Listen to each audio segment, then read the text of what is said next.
Mga kapuso, iga-relieve sa PRO6 sa mga police personnel nga may himata o konparyente nga nagapadalagan sa ilang area of assignment.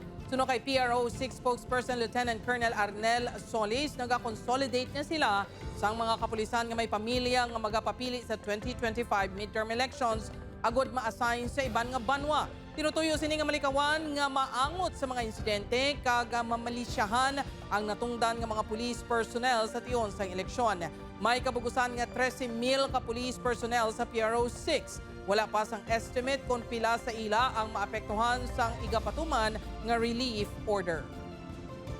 Siyempre, madula ang mga pwede pagduda na posible makialam ang pulis naton sa politika dahil may relative siya nga nagapadalagan. So although nabaluan naman nato sa pulis naton nga dapat hindi siya magpahilabot, pero hindi na marikawan kung kayo may mga doubts